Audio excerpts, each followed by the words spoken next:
How's everybody doing? We're going to get started here in just a second.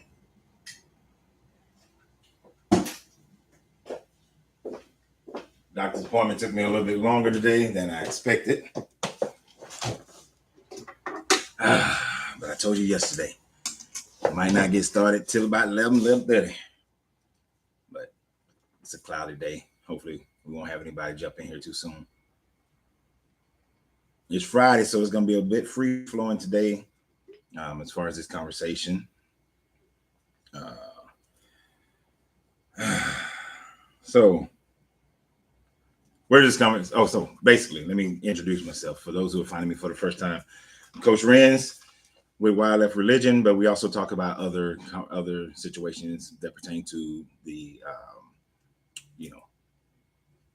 the Black community or the melanated community, whichever title you want to give it. We talk about personal growth and personal development in your own self and your spirituality. We deconstruct religion. We deconstruct mainly Christianity and other forms of things like that. But today we're going to talk about this whole thing about where we come from. The argument, the separation that this world is generating, that keeps us from coming together. There's a huge separation. Oh, and if you find me for the first time, like, share the video, send the video to other people who might find this interesting. If you donate to the channel, I greatly appreciate it. In whatever format you're on, we're on 3 different programs right now. We're on TikTok over there, we're on Facebook right there, and we're on YouTube right here. So put your comments in there and we'll keep it rolling. But here's the thing. So I was listening to a video last week. I was watching a video last week. And I've seen this happen many, many times before. There's this argument that continues to separate Black people. We're fighting over where we're from. All right. You really have 4 main ones, 4 main groups. There are really 4 main groups. But the 2 loudest groups, well, actually all of them are kind of loud. But the 4 main groups is you have African ancestry, Native, Indigenous American, Hebrew, and Moor. I really didn't care to talk about the Hebrews and Moors because that's really like the youngest of the histories. If you don't say anything, I'm not inviting you on, because to get these people who let me know, ask me to come on before you just pop on this thing. Where are we from? Tell us. If you don't say, hey, this is who I am, can I come on? Because people come over here and do some battle thing, you're not coming. But before I even get into my little soliloquy here, let me do that before anybody comes on. Here's the thing. I want to say this first and foremost, right off the whip. If you don't listen to any other aspect of this video, you need to at least hear this part. In the grand scheme of what's going on in our lives today and what we need to do to move forward to gain equality in this world, I really don't give a damn as to whether you claim African ancestry, Native, Indigenous American, Hebrew, Moor, any of those things, because at the end of the day, when you get pulled over in America, you get treated the same. They don't ask you, are you Indigenous? Oh, well, I got to treat you different. Are you African ancestry? I got to treat you different. Oh, are you Hebrew? I got to treat you. Are you Moor? I got to treat you different. Unless you get all your paperwork from the Moors, then that's a little bit different. But you get what I'm saying. If a bad cop is going to shoot you because you are of darker skin, you're getting shot. They ain't asking the question about, where you from. If you go to a job interview, or you go to the bank and you get denied because of your skin tone, they didn't ask you anything about, they don't care if you're Indigenous or anything like that. They care less if you're African ancestry. We too busy fighting a stupid war amongst ourselves that has no progression in it. And then everybody's all or none. which is the other aspect of it. There's one other aspect of it that makes absolutely no sense whatsoever. Somebody on TikTok said, tell us where we're from. I can't tell you where you're from. I can tell you where my ancestry comes from because I've researched them. All right. I know that my ancestry, the overwhelming majority of my ancestry, is from Mali and Nigeria. They're Yoruba and they're Dogons. That's the majority of my ancestry. Now we have some Creek Indians, some Creek natives in my ancestry, and shit, we have some Irish in my ancestry. So I can tell you that. Now, does any of that do anything for me when it comes to elevating, when it comes to my mindset, the way I act, the way I am? No, it doesn't. And we got this mentality that unless we all say, like when I listen to some of the people, you know, I'm not gonna name names, but when I listen to some people and they act as if you don't agree with them and say that all of us are native, then they don't want, they can't build with you. They can't come together with you. That's an ignorant person. That's a very ignorant person that says that unless we all agree that we are native, indigenous to America, we can't work with one another. That is, if you're listening to a person like that, you need to stop listening to people like that. People like that are the ones who get you caught up into a cult-like following to where you don't use your own good sense anymore because you're listening to because you have to be all or none. If they're saying we all are Hebrew, we all are Moors, we all are African ancestry, you're not listening to somebody who has a lick of critical thinking. That is not someone that you need to follow. That's not someone you need to listen to. And then most of these people are picking points in history to determine the entirety of their ancestry. Are we Moors? What about around, say, 100 BCE, when there was no such thing as a Moor, but you have ancestry that go back to 100 BCE? Otherwise, you would not be here. So, what about that? What about that? Oh, we Hebrews. All right. So if we go back 2000 BCE, when there was no such thing as a Hebrew, what was your ancestry then? Are we native to America? From as much as I can find, the oldest human civilization in the Americas, the oldest evidence of humans in America, in the Americas, is 125,000 years old. Some people are claiming 1 million years, 3 million years, and something like that in the Americas. If that's somewhere, let me know. But the oldest one I found that has been, based on archaeology, is 125,000 years ago. The oldest in the Americas. The oldest in Africa, now there's a crawl civilization that's 200,000 years old. There are some distant relative possible that are 3 million. I don't agree with the whole Lucy thing. Yes, unnecessary labels. I think all labels are unnecessary. So let me be square about that right off the bat.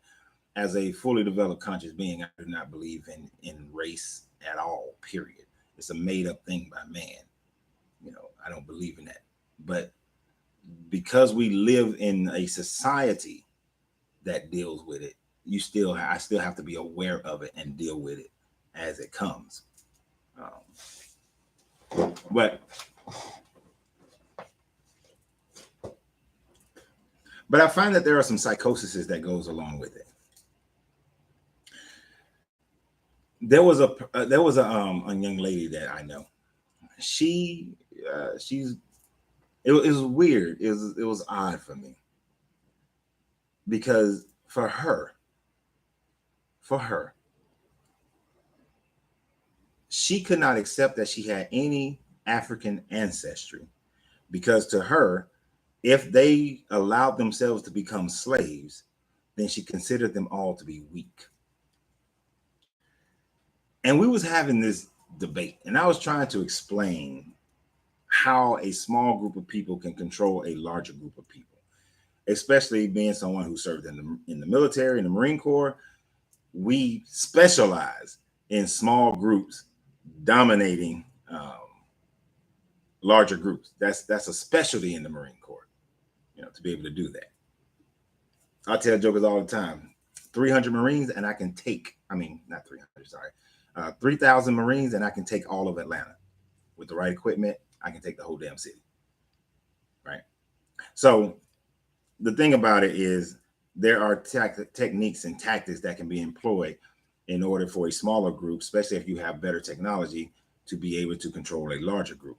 It does not necessarily make a group weak because they were captured into slavery or sold into slavery. But so she began to claim indigenous. So I explained to her, I said, so would you not then consider the fact that the indigenous Americans lost a lot of their land, pretty much all of their land, and then had to be given special pieces of land, and that they lost their wars, they were defeated, and some of them also became slaves. So would you not call them weak as well? And there were some personal things that I threw at her to show her that the same weakness you're claiming of them is the same weakness you have within yourself. People don't like certain things. Some people are gravitating towards the Hebrew, the Moor, and the indigenous because they don't like the idea of being enslaved, that their ancestors were ever enslaved. And that's a mentality that shows that you only think your history begins in slavery. My African ancestry is longer than slavery. And even if you don't know the exact tribe that your ancestry comes from, they had the Home Empire, the Songhai Empire, the Mali Empire. There were great achievements that our ancestors made and had well before slavery. They had civilizations well before slavery.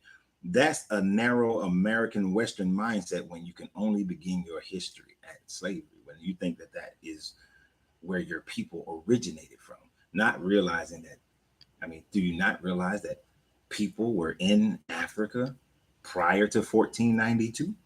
Prior to I shouldn't even say 1492, prior to 1435. Prior to that, we were humans.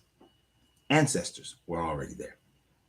And even if you look at the natives here who had lost their land to the European invaders, they had civilization prior to the first landings in Plymouth or Jamestown or whichever city you want to start.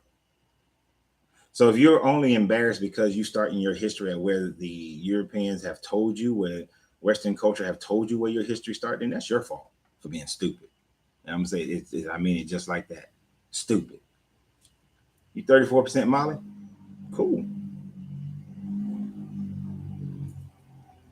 I don't know the percentages. I just track my dad's family, and my dad's family came out of Mali.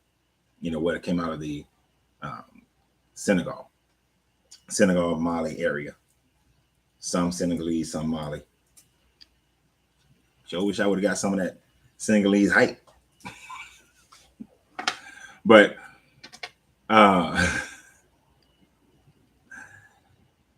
the thing about it is that you can go further and further back. We know that there were migrations.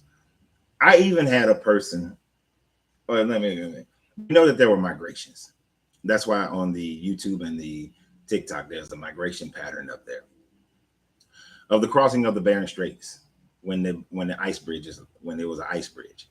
All right, you can deny that all you want to, but science has proven that during each ice age, and a land bridge occurred between Alaska and Russia, and that the people there migrated over into the Americas. Science has shown that the Polynesians, long before any Europeans came across to the west coast of South America. Even the Europeans themselves have shown that at least at minimum, the people of Ghana were trading with Central America and the Caribbean people who were already there, before Columbus in the earlier 1400s, in the 1300s, that they were already have been trading with these with the people who were here during that time frame. During that time frame, they were already trading with them.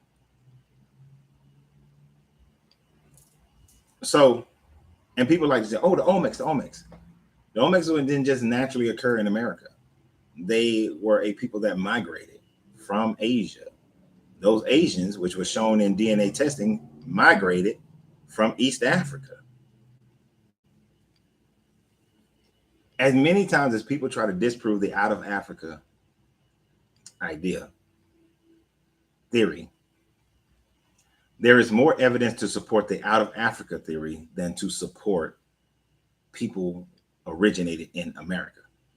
One gentleman tried to tell me that, well, there are 600 fruits that came from America to Africa that they didn't have. I was like, okay, but what does that prove? There are a bunch of fruits and vegetables that from Africa that were brought over to the Americas. Proves nothing.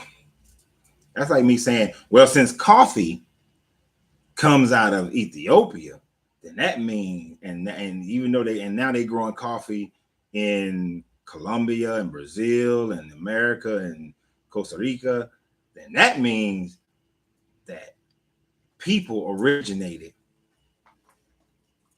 in Ethiopia. That's where they came from. That the people in those countries came from Ethiopia. No, it's called trade. It's called trade. Products move. The whole reason Europeans started colonizing Africa in the very beginning was because they was trying to get to India. They trying to get to the Silk Road. They trying to get to the Silk Road instead of going over land. They trying to go through water. It was about trade. It was about money. But what are we doing? We fighting over ancestry. And we can't come together in a community and build a community and change our money with each other because we fighting over ancestry. If you want to walk out your house wearing a feathered headdress, go ahead. If you want to walk out the house wearing African jewelry, I could care less. But if we can come together in our community and build business and build houses and, that sort of thing, that's more important. If we can control the superintendents of the schools, the teachers in the school, the police that surround us, if we can control the local politician, that's what actually matters. Whether your family history comes, you identify. That's what it feels like to me. You know how these people talking about, I'm a woman, but I identify as a male. That's what it sounds like to me. I'm Native. I identify as Indigenous American. And I always ask these people, prove it. Well, my grandmama said, prove it. Prove it. And then after you prove it, go get your piece of that pie, that reservation that they got. I bet your ass you won't get none of that. Go get a piece of that. If you claim to be Creek or Chickasaw or Sioux, Go to the reservation and get your piece of that money. Get your piece of that land. I bet you won't.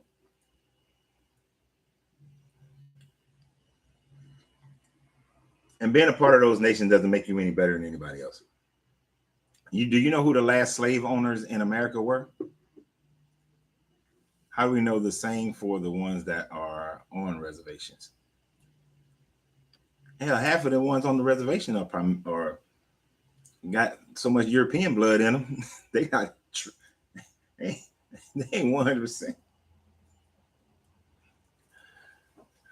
Hell, one of my instructors was Apache. He claimed Apache. He was devoted to Apache. But when I was looking at a lot of his family portraits, I was like, who is that? Oh, that's my great grandmama. She's straight Mexican. She was from Mexico because people did that.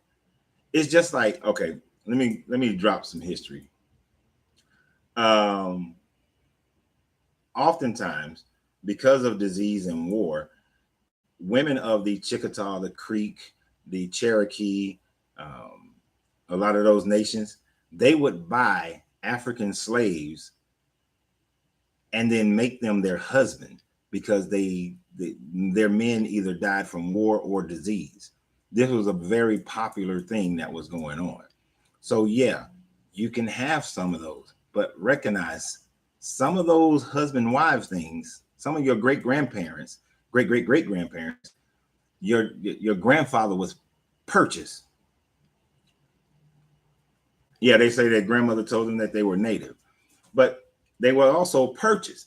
And the last people, the U.S. government, this U.S. government, after the Civil War, after June 19th, after Juneteenth, still had to go to Indian reservations and force them to free their slaves. So the last people to find out that they are not to be slaves wasn't in Texas. It was throughout the Indian reservations that they had to force them to give up their slaves up in, all out there towards the west and in the East Coast. They had to. They were the last one.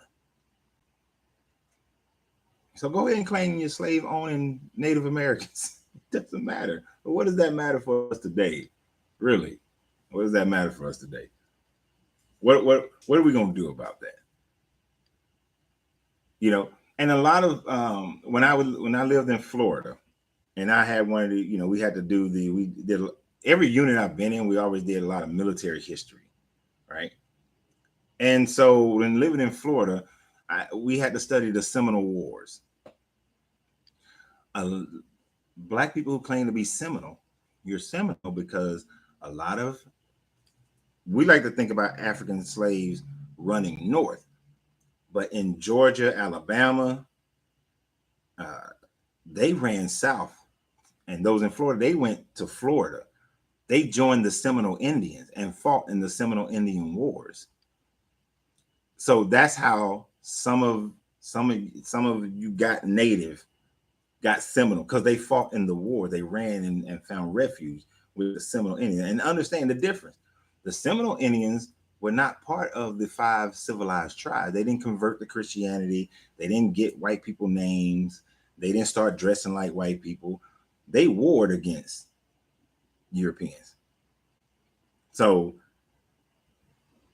other ones had owned slaves. They accepted former slaves and fought with them and joined in their families. When we went out west after the Civil War, and a lot of our family members went out west, they joined native tribes, and then they married the wives and getting the husbands. So you get mixtures. I guess the question would be, what if it's true? What does it change? What does getting the land back? Exactly. And that's my main point, is that I can sit here and I can go through the whole thing about African migrations out of Africa that populated every place on the planet. I'm thankful that nobody has said that stupid stuff like, well, when Pangea and they all separated, we was already here. There were no humans on the planet during Pangea, no Homo sapiens. There was no Homo sapiens during Pangea. You know, I hate when somebody says that one. But at the end of the day, what is that going to change? What is that going to change? Right? This hat is crooked. It's getting on my nerve. Well, what is it going to change? There was a young man that I used to know. I ain't gonna say what we used to do. I used to know. And he went, 10 toes down on the native thing. And he has native in his family. And that's fine. But he went hardcore on everybody got to be native. We all native. And you stupid if you don't think, to the insulting level. And then one day, he and I having a conversation. I said, look, man, let me ask you a question. What you gonna do with it? What you gonna do with it? Are you going to fight to get land? Because if that's your main goal, then stop trying to force everybody who disagree with you and just want to argue with them and cursing everybody out. Why don't you just gather those people who agree with you, bring your case to the United States and get your land and become self-governing? Why are you wasting time with all this? I gotta force everybody because you're stupid if you don't believe that you're native. Ask your grandmama. And that's his big thing. Ask your grandmama. Hebrew Israelites are the same way. And you're right, they all gonna treat you like they're gonna treat you the same no matter what. Hebrew Israelites, arguing with them, talking to them one time. Okay, 400 years is up. Why you ain't over there in the Levant taking your land? Why you let them have your land in 1947? Why you ain't over there getting your land? Because you can't. Because you just yelling this stuff out. Why you not getting it? See, all that bravado means nothing. My grandmother was half Native American and was racist towards darker women, but my grandfather was darker than me. Bruh, I have grown up in the South. I see that kind of stuff. Colorism is a serious issue with people. And spitting the same Bible verse, yep. That colorism thing, let me tell you, this is how hard I am about that. There's a couple of people in my family before my children were born, they had colorism issues. I told them specifically, I told my entire family this, actually, not everybody in my family has colorism, but there's a couple of them. I told them, if y'all ever in your life want to make those colorism comments that I grew up with around y'all towards my children, because my children were going to come out, except for that boy, but he's darkening up now, but the girls look just like their daddy. I like make them comments because I know what it did to me when I was growing up and how I was treated. You make those comments about my children, you will never see my children. They don't have to have y'all, but you're not gonna damage my kids. They're not gonna have to go through the adjustments I had to go through to develop, to learn to love yourself, in spite of stupid ass comments like, "Oh, you're handsome for a chocolate man. You're handsome for a dark skinned man." Or they can't just say, like my family called me Wayne. My middle name is Dwayne. My family called me Wayne. They can't just say Wayne. No, Black Wayne. Didn't realize how much damage that was. And only certain people would say stuff like that.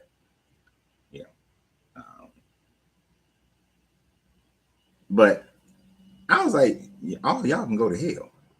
Because family don't mean family to me just because we got the same bloodline. Family is the relationship that I have with somebody. You understand what I'm saying? Like me and my brother are family now. But when we was growing up, he was an asshole. And he know it. And I tell him all the time, he was an asshole when we was growing up. But he's phenomenal now. He was an asshole. He was the typical mean ass older brother. So I develop a sense of family is the people who treat you the right way. You don't treat me right, your ass ain't family. I don't give a shit about blood.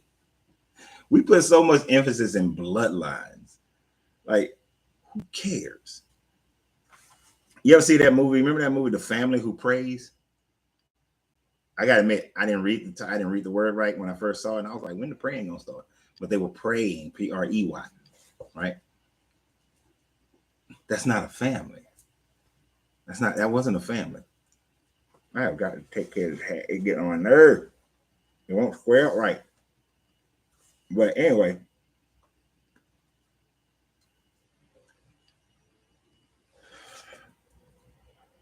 what is the point? I am going through this faster than I intended to go through it because, I had a doctor's appointment today and I didn't get started at 10 o'clock like I wanted to. But what is the point? If we're not striving to come together, like I can sit here right now and put forth a plan that could benefit Black people to a level that it would give us political power, it would give us self-governing, and I guarantee this video can go out to every Black person in America. Estimated 46 million Black people in America, right? It could go out to every last one of them. There are a lot of people be like, yeah. But when it comes time to put your feet to the fire, you won't do shit. This is the problem. That's the problem. That's the problem. We can argue about all this other stuff. Where you from? Where you from? Where you from? And people who've been oppressed have a tendency to do that. They have a tendency to distract themselves towards a point that doesn't really matter or has effect on their lives, but it gives them the feeling, the placebo of thinking that they're doing something. Hold on, I think somebody coming to my door. How you doing, man? What happened to the popcorn spot? I shut that down, man. I shut it down my sister, my sister had came down. Well, you met my sister from Detroit. She called me. She was like, "What a popcorn spot! I don't see him on Facebook no more." I said, "You gotta be tripping," because I had been in. I was like, "No, I don't think that." And I rolled by. It wasn't profiting. No, it was fine. Okay. I'm getting ready to move to Puerto Rico in January. Okay. The popcorn shop requires my immediate attention. Yeah. Because of the youth of the people who work there. Right, it's just a bunch of stuff that requires me to be there. And since I don't want to live here anymore. Yeah. Okay. I shut that down. This will run by itself. Okay. This will run by itself. Yeah, no. You headed to Puerto Rico, man? Heck yeah. Wow. I'm gonna get a cigar. Yeah. I ain't staying here.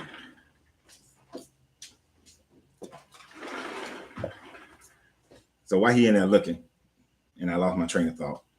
But we'll gravitate and we'll focus on that one point. We'll focus on something that it makes us feel like we're doing something. It creates a placebo effect. And Slaughter, I'm going to get to you in a minute. Because that drives me crazy what you just said. Instead of doing something that's real. Now, Slaughter said the government would destroy it using the media. We have to stop being that way. I'm in my cigar lounge right now. If we think that the government and the media can still come in and do to us what they did to Tulsa, what they did to Oscarville, what they did to so many other Black towns during the Jim Crow era, then you have already defeated yourself. You've already defeated yourself. Normally, me and you are cool, dude, and we still gonna be cool after this. But this is one point where we are going to disagree, and I'm going to disagree with you vehemently.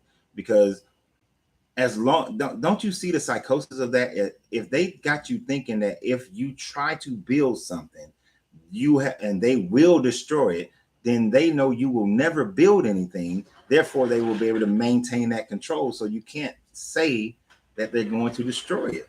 That stops people from being able to do it. That's the biggest opposition that I get. Let me take care of this joker right quick. Yeah, I'm doing live. It's all right. No, you're good because it's after 12. I was supposed to start at 10, but I had an eye appointment. It might be a little bit important for me to see. Just a little bit. GTO, 10-year Maduro. My system got to boot back up. Well, it ain't booting up. It got to come up because I ain't turned it on at all. Now, I am trying to, there's another company that I'm calling. I actually got called today to get an update. What I want them to do is be able to make the product for me. I'm going to teach them how to make my recipes. Right. Have them make it for me and then sell it online, and they would do all the production of it. Okay. If they get their life together and they can be my producers, It'll work. then it'll work. But I'm not making. Right. We not. Right. We not. It's gonna be 1351. Yeah. Now, if I wasn't moving to Puerto Rico, I would have kept it. Okay. Yeah, I ain't know you shifting like that. Can you zip it for me? I ain't know that. Yeah. Okay. Man, my son is all my kids are situated. Right. They got their lives situated. Right.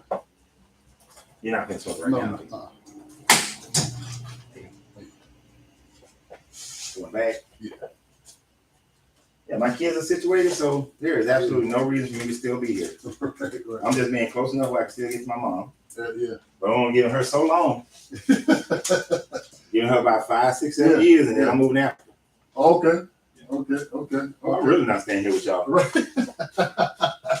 Oh man, you got to figure it out, man. Yeah. What part of Africa? I don't know yet, but they're gonna have to have a beach. Yeah. And it depends on the economies. Right. And actually, I'm gonna run over a whole plan with these right on here. Right. Because what I want to create, I'm going to stay in Puerto Rico because one of the things I want to create, and this is for y'all too, is a situation where there's a plan that I have for us to develop our own communities, and to the point where we control counties. And then the more contiguous counties we control, right, the more autonomy that we will have, the more power, more political power we will have, and financial power we have. Okay. Because even the most racist white person is not going to give up on money. Right. So it's not like everybody's just going to abandon us, but I don't really care if they do, because we can build our own if we're rotating with our own. And it does require a lot of Black people to move. Right. But most of us are already in the Southeast anyway. That's what I was thinking. So it's not a big move. Ain't no big, huge, yeah. Right. It's just getting it started. Yeah. Just to get it started from what I want to do, I'm going to need at least 20 million to get it started. Wow. But once I get it started, then it kind of self-proliferate. Wow. And then once that's built, then we can join in. We can start doing more, more trade with Black Caribbean nations, and then Black African nations who have grown into their own levels of independence. Okay. So according to history, I'm 51, so I'm at the right age to build everything, because most things that are built by people that are older than 50. So wow. I'm at the right age according to history. All right, now he's back. All right, man. All right. That's the idea. The fear will make you defeated. I don't know if you're referring that to me. I'm not sure what that was referring to. So, this was supposed to be why about calling ourselves these different names, these different ancestry. But it's hard for me to go long-winded about that or go too deep into that, because at the end of the day, it makes absolutely no sense at all. It's good to know. I'm not denying that. It's good to know. It was good for me to be able to tell my children where their ancestry comes from, at least on my side. And, they know to a certain degree where their ancestry comes from their mother's side. I don't know how far they have went into their genealogy. It's a good thing to know. But here's the thing. What if I would have found out that my father's family was lineage to Mansa Musa? Other than bragging rights, what difference would that have made? Is there a fortune that I'll be part of that I can go and claim? Can I go claim kingship over Mali? No. It would just be something to brag about. But it doesn't do anything for me.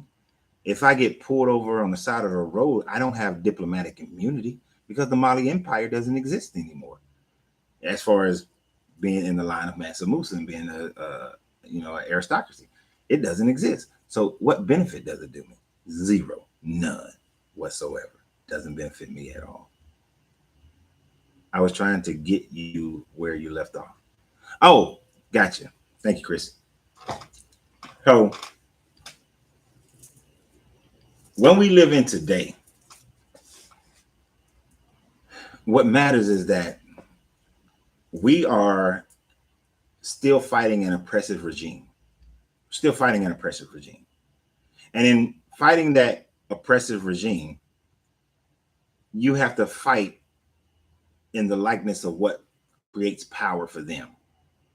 And what creates power for them is keeping us in fear and keeping us defeated, keeping us from coming together and creating and building as one. But distractions are thrown in there. This whole we're native, we're Moor, we're Hebrew, we're, you know, all of this, we're African descent, all of that stuff is a distraction. Bro, what do you think the Moor movement is?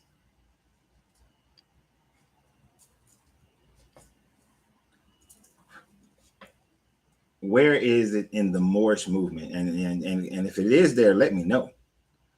Where is it in the Moorish movement that they are building a community to draw people in so that we can all live together and control our politics and our land and our money? Where? Because every time I see somebody doing something like that, I don't know the group that this one young man on TikTok who promotes a community. I forgot which community, what it is, but it's in Georgia. But you have to become part of their religion in order to do so. So if the Moorish, from my understanding of the Moorish community, if I'm not claiming to be Moor, I can't go. They're not cool with me. And then everybody I've seen in the Moorish community, they're just trying to get their straw man birth certificate money and have their diplomatic immunity. They're not building shit. When I see all these Hebrew Israelites, I always ask them, where is the massive land purchases? Did you know that you can go into just south of Atlanta, not too far, you can still work in Atlanta and be in this area that I noticed. But there's a portion of land in Atlanta, 1,800 acres that they're selling for $3 million, right? 1,800 acres for $3 million. There's enough people in the Hebrew Israelite movement that they could go buy that land. And they can have Hebrew Israelite town. They can have New Jerusalem or whatever they want to call it. But what's the problem with that? You got to be a Hebrew Israelite more than likely to be around them. They're going to be pushing their agenda. See, that's always going to be the problem. We are just people of the land, and we see a worldwide, and see people of the land and see we are worldwide. No, we are worldwide. There would be no humans, no Homo sapiens on this planet that did not come out of Africa. That's the simple part of that. But then we further divide ourselves over time and history. We divide, and we claim that is our ancestry. And then humans love their divisions. But what should be is that when you have a group of oppressed people, there should be the idea of unifying regardless of differences in order to go against a common oppression. And a simple way to elevate ourselves from that common oppression is to buy contiguous land. You have to buy land that is connected to each other and build on it. So let's say this area. Now there are 19 black families out of Atlanta, out of the east side of Atlanta, Lithonia actually. They went down to Middle Georgia. They bought 92 acres of land. They are building houses. They built some houses. And I think they're building houses, and I think they already built the houses. Sorry. And then they are now starting to look at farming and things of that nature. And that's just 19 families who bought 92 acres of land. It's a good start. It's a good start. What I have in mind is much more grander. They're calling it Freedom Town. It's much more grander because I think in order to get our people to do this, it has to be grand. It has to start out. It has to start out where there's the invitation of about 10,000 people to come and join and become a part of this community. All right. It's going to take that. You have to be able to build structure that will house 10,000 people. Right. And in doing so, it will have to be the right mindset. Now, it's not impossible to get 10,000 people. It wouldn't be at all. Literally, if I had $20 million and I went and I bought this land and then I built the structures and then it's promoted for, for the purpose of us building together. And actually I said 20 million is gonna cost a little bit more than 20 million. It's actually gonna cost closer to about 50 million. 20 million was a different number for just building the condo buildings, the building the condo buildings.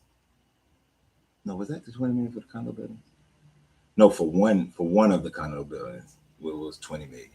But anyway, the thing about it is that $50 million buys the land, builds the living, builds the shops that are up under the condo buildings, builds your grocery, well, not a full-fledged grocery store initially, because you got to have a certain number of people there before you build a full-fledged grocery store. But it starts building out some of the things that you need to get started, and it builds some of your farms, your initial farm area on the land. But there's 1,800 acres of land that is just south of Atlanta, like 30 minutes or so outside of Atlanta. So that is not even a situation where a person has to give up their career in Atlanta or whatever job and work that they're doing. But because it will be able to house initially 10,000 people in this community, that 10,000 people will have a stronger voting block than the people in the town that it's next to. So now you can control who control that town. You can vote out the mayor. You can vote out every city person. You can vote out the judges for that town. You can vote out the sheriff for that town. And once you can, and the superintendent, right down to the damn zoning officer of that town.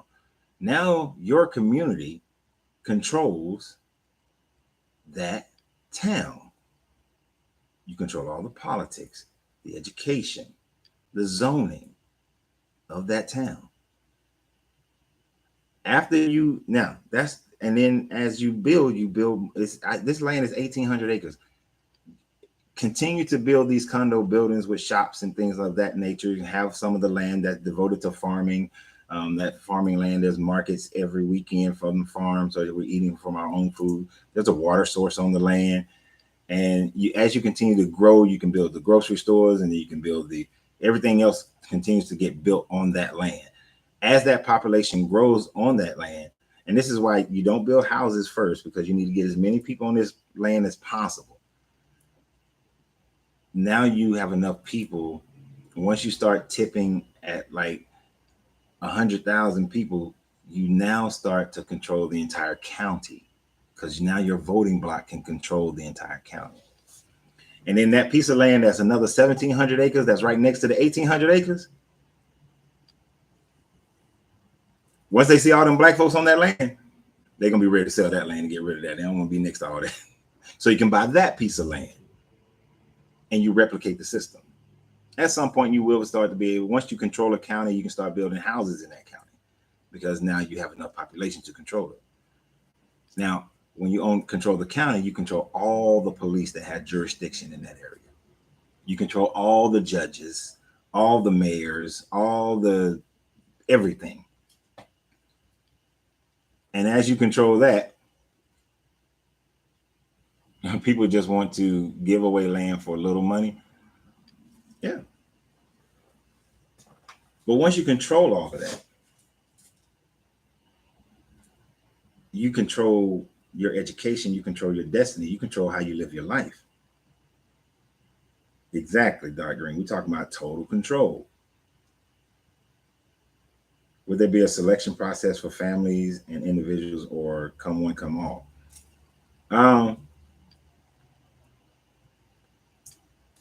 There will be standards initially. Initially, you have to have certain standards of who can come, because it's not like you're coming and you're living for free. You ain't living for free. You got to pay rent. Right? So just the rental amounts will keep some people from coming. And then it has to be certain levels of sustainability that has to be there. Like, let's say in that first 10,000, and a person is a dentist, Well, I want that dentist to come because I need that person to be the dentist for that 10,000 person community. And but then I can only have one, maybe two, but more than likely just one, because we need to be able to, that dentist needs to be able to make enough money to be there. So we have to make sure he has the population that will service them. You can only have so many hairdressers and barbers, and you can only have so many,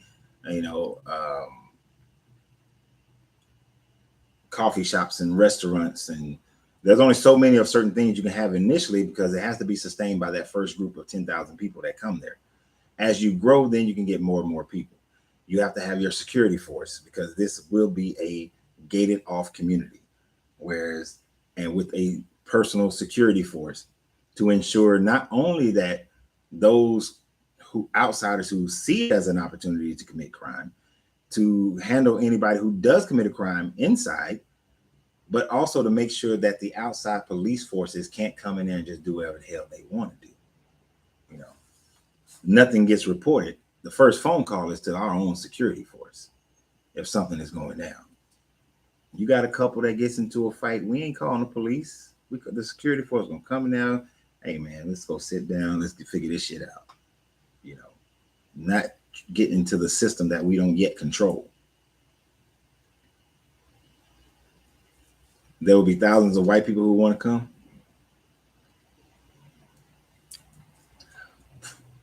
Some of the first team members that have to be great lawyers who can help me figure out a way to make sure that they don't.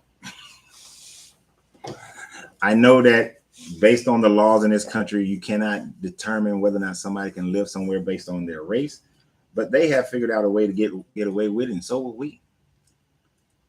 But I'm gonna be honest with you. I would be upfront, and this is for black people. This is for black people.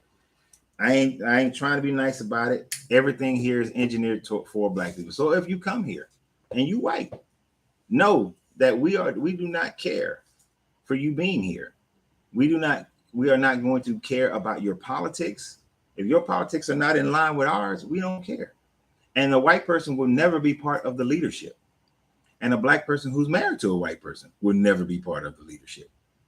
Because there are even black people that every person in leadership, including myself, will be heavily surveilled. Heavily surveilled. Your ass will be wired. Your house gonna be wired. And I would tell somebody, if you're in leadership, all your shit is wired. And the reason why it's wired is for the protection of the organization. Because somebody within this leadership is going to be approached by some of those three-letter organizations to infiltrate and dismantle, to plant something, to dig up some dirt, to create an issue. Somebody is going to be approached.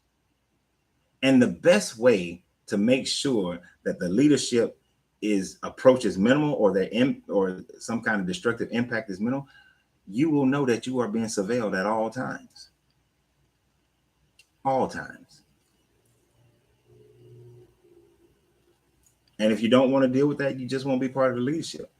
Can you go in your bathroom and use the bathroom in private? Sure. Do you privacy in your bedroom with your woman? Sure. Or your man? Sure. Whatever. But your phone is completely tapped. Completely tapped and listened to. So, and that's only for leadership. If you're not in part of leadership, nah, you live free. Live free in front of your feet. Dark Green say I'm there now. I know. I've already lived a life like that. I already know what it's like to live a life where everything you do is surveilled. And it's not as bad as people think, because I still went about my business doing whatever I wanted to do. I mean, I knew that every phone call that I made was listened to, but after a while, you like, I ain't saying nothing that I can't say anyway. What are you saying? What are you saying that we shouldn't be able to listen to if you're in leadership for this type of thing, knowing that there's going to be opposition out there trying their best to destroy it? You should happily accept that role, accept that that's going to be a part of it. I say get people and land and build it up together and try not to mimic the ways of what we are. Yeah, I mean, that's the whole point. That's what I'm talking about. We build the land. And it'll be welcoming to everybody. See, the problem, like, I went and I proposed this to some of the mega churches here in Atlanta because they had the funding to be able to go do something like this. And at one point, no cell phone. Oh, there will be conversation. There will be meetings where it is in a room where a signal cannot get in or out. Some dictatorship is a must. Yes, some levels of dictatorship is a must. But I tried to get some of these churches to do it. One church was interested in it, but they wanted everybody to come there to be Christian. And I told them, I said, that's not the point. That's not the point. Well, as soon as you put that barrier in there, you just messed up the whole thing. You know, you just messed the whole program up. Now it can't work. You want to create a theocracy. You know, talk to a large Muslim community. You know, Nation of Islam. They had the land. They didn't do it. They wanted everybody to be Muslim. You're creating a separation there. You're creating infighting. You know, let's take over the whole state of Georgia, Alabama, Mississippi, South Carolina. Let's take over all those states first. And then we can have our little, I'm the this party and I'm that party. Let's take it all first. Have that commonality. Because that's what America is. The Europeans took it all first, and then they divided up into their parties. If you study the American Revolution, that's exactly what happened. They was all unified through the entire revolution. After the revolution, that's when they created the two-party system, which is still one party in my mind. We would constitute a Black person, since there are some increasing numbers of biracial people who look white and damn near. Oh, what would constitute a Black person? What lake is that in Georgia that Black town is on? Lake Lanier, which is why I do not go to Lake Lanier. I mean, there are gonna be some. That's always a hard thing. That's what constitutes a Black person. Look, your mama Black or your daddy Black, and your daddy Black and your mama white, your mama white. I ain't gonna stop you from coming. You've been walking around Black. You've been getting identified as Black. You dealing with the same bullshit that we Black people, that darker skinned Black people deal with. You could be high yellow. Hell, my grandmother was she was yellow. She was light skinned, but still caught the same hell from white people to everybody else. So I'm not gonna tell a light skinned person that you can't come. A man said DNA test all of them. You want to get the programs, you want to get sued right off the bat.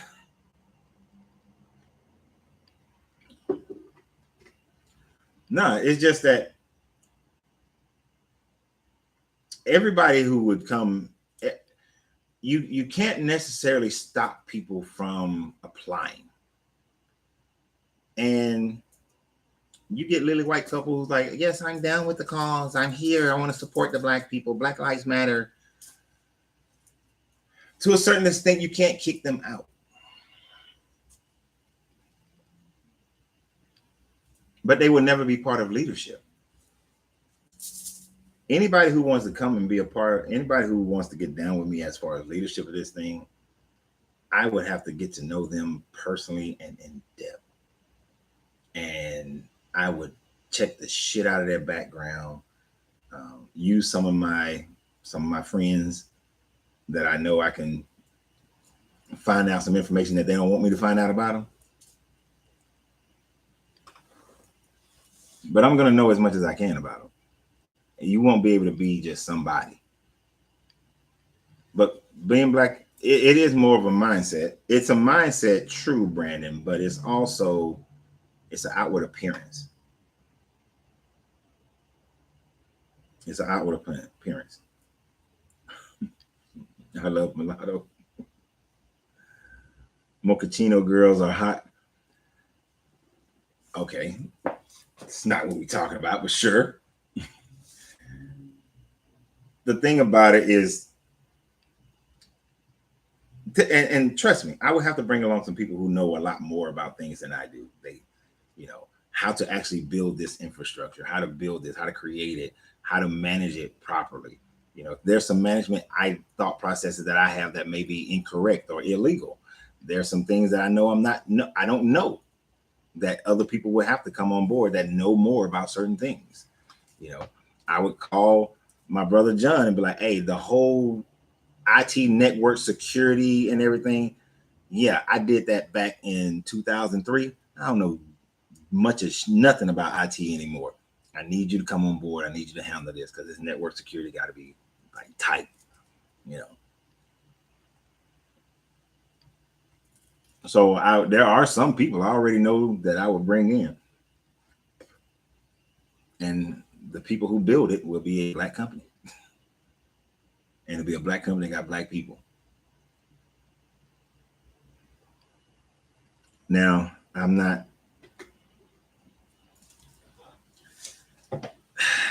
Somebody's gonna ask, well, what about the Latin Hispanic community? Nah, they're gonna have to wait. They can buy some land right next to us. They can buy the land next to us. Yep, Corps of Engineers, exactly. Oh, and it'll be a whole bunch of former military people. I would have a bunch of former military people. I would be doing my damnedest to get a bunch of former military people. We need a way to ensure that the initial investment cannot be lost, meaning whatever parts of the land is bought must be paid for and allocated from the get-go. Oh, definitely. That's why, like I said, there's the reason why I wanted the price tag on this is so high, which is not really all that high. I mean, we got folks out there, $50 million ain't shit to them, but and we got black people that $50 million is not a big hit to them. I mean, it's a lot of money to them, don't get me wrong, but it wouldn't break them. But like the piece of land that there's several pieces of land that I've looked at, but the one that I like the most that has a water source already on it and is a good distance from Atlanta, it's $3 million. You'd buy it straight up. That's just a straight up purchase, and in that way you own the land is owned by the organization that is, and it's in a trust, right? So that's owned.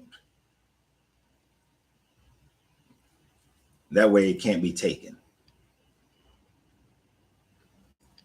and it's property where I already know that the type of construction that I'm talking about can be done.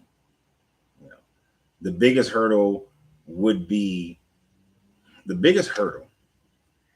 is getting those initial permits without the people who issue the permits that we don't have control over yet knowing what the hell we doing. Once the building is done and you can get it will be, and it's built where I know that the voting block that's coming in can outvote who's ever there. Oh, they done now. We good. We got them something. We got them. And then once it's big enough, once you control a county, the next county that you attack, you'll be able to do it at such a larger, it'll be such a larger development. You're not starting from scratch anymore. You're going in, you're buying up, thousands of acres at one time, and you're constructing all your stuff immediately, and the people are coming in. Yeah, and there you're right. There's a black person in every facet of this economy, and it can be done. This is, let me keep it on the wraps.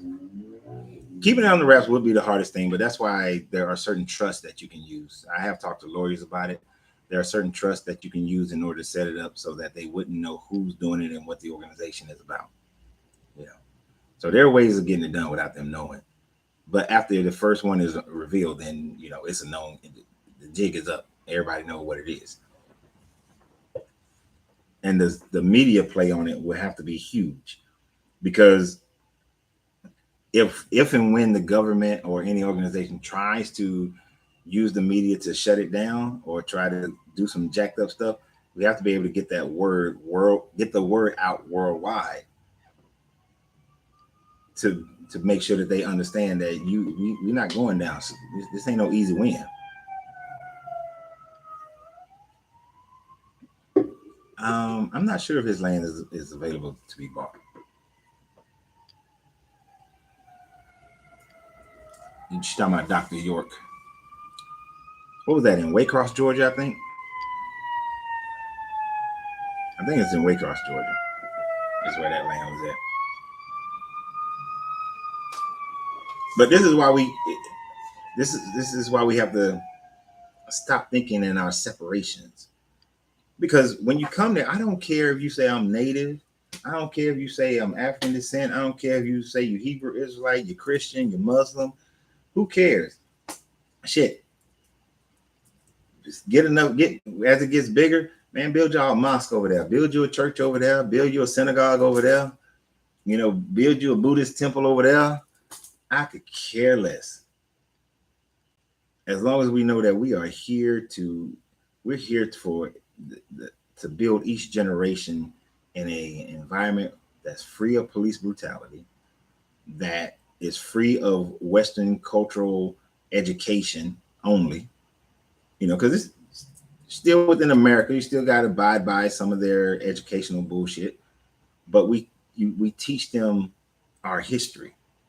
We teach them all the history, all of it. That's provable, not faith shit, not I believe shit, all the provable history. Oh, I don't know if it's open to buy. I've never looked up his because I didn't look up Waycross. The reason why I was looking at a lot of the land areas that are closer to Atlanta is because a lot of those first people who come there are going to need to be the more economically upward people, right? And people who want to move there, they may need to find work they may need a city like Atlanta to find work. Right? Now, once it develops, you can start having more and more people of different financial levels move in there. Now, see, Chuck, we about to have a problem. That think the government sees. Oh, my bad. I misunderstood what you said. You think the government sees Dr. York's property?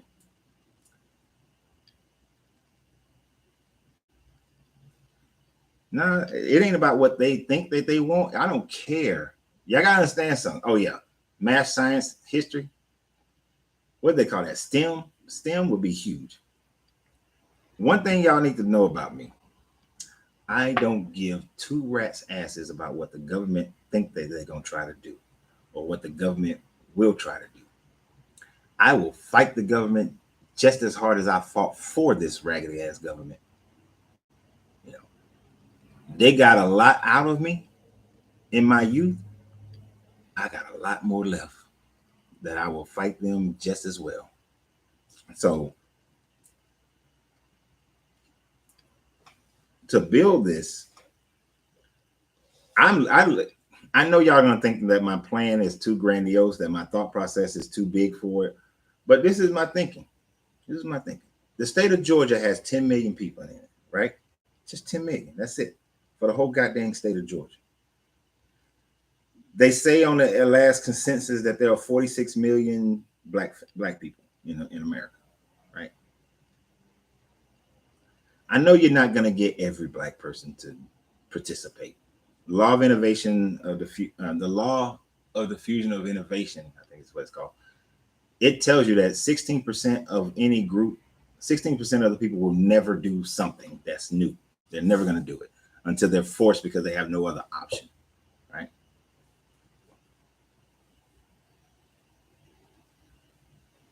That once you got about 40%, 40 to 50% of the people, we're talking what, 23 million people.